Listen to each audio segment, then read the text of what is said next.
Welcome to episode 52 of Pink's Picks, recommendations from a semi-retired English teacher. What are your defining moments? What singular event or overarching periods shaped who you are, how you think, how you behave? Today's titles: Colson Whitehead's Pulitzer Prize winning novel, The Nickel Boys, and Antwone Fisher's memoir, Finding Fish, feature smart young African-American men who, following catastrophic experiences, reinvented themselves. Colson Whitehead, by the way, is one of only 4 novelists who has won the Pulitzer Prize twice. His Nickel Boys was inspired by a Tampa Bay Times expose regarding a secret graveyard discovered on the campus of a boys' reformatory school in the Florida Panhandle.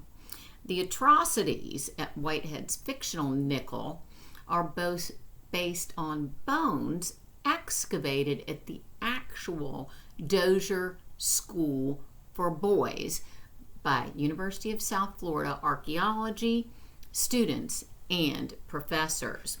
Whitehead writes that there were only 4 ways out of nickel.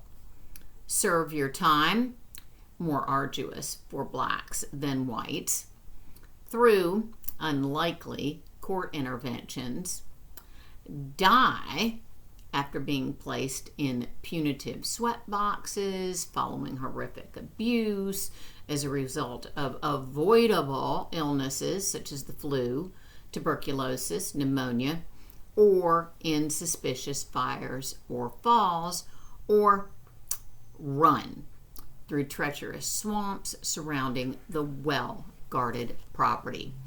Nickel is the story of the talented, intelligent, hardworking Elwood Curtis, who was unfairly sentenced to the reform school, and how he chose to exit.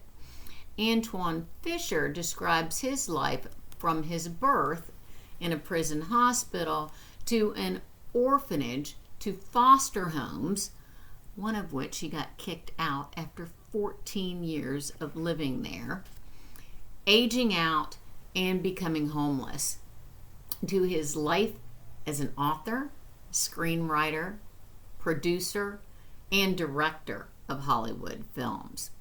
Stomach-turning punishments are parceled out pervasively to both Elwood and Antwone, the perpetrators in each case primarily being their so-called caregivers, a major flaw or oversight of the system. The structure of each book is similar as well. Nickel has a prologue followed by 3 parts, ending with an epilogue.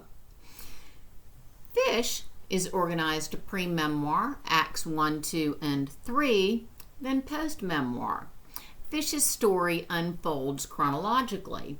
However, while Elwood's skips around, Fish's narrative is spliced with notes from his 13 caseworkers assigned to him before he aged out of foster care.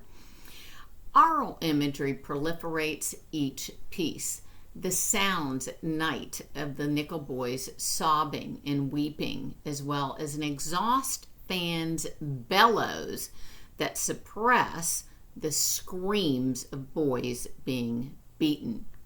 Meanwhile, music from the 60s and 70s, Peaches and Herb, Michael Jackson, Smokey Robinson, Al Green, Diana Ross, The Temptations, Tammy Terrell, Teddy Pendergrass, Marvin Gaye, Earth, Wind, and Fire, was Fish's refuge. Both authors include clothing imagery. Whitehead describes one officer who had outgrown his shirt and the pressure against the buttons made him look upholstered, and another whose every crease in his clothes looked sharp enough to cut as if he were a living blade. Fish's clothes often reek of his foster mom's damp, dark, musky thrift store. Each book has a poignant scene involving the acquiring of a birth certificate, an act that most of us take for granted. Antwone Fisher had a far different experience with racism than Elwood did. For Fish, the prejudices of the white world had never affected him until he was 16 years old. His heartless foster mom was black, while Whitehead's protagonist was inspired by Dr. Martin Luther King Jr. Fisher was not. Because he had no one to put into perspective the photos of civil rights leaders in handcuffs, he assumed they were criminals. Other sad parallels abound.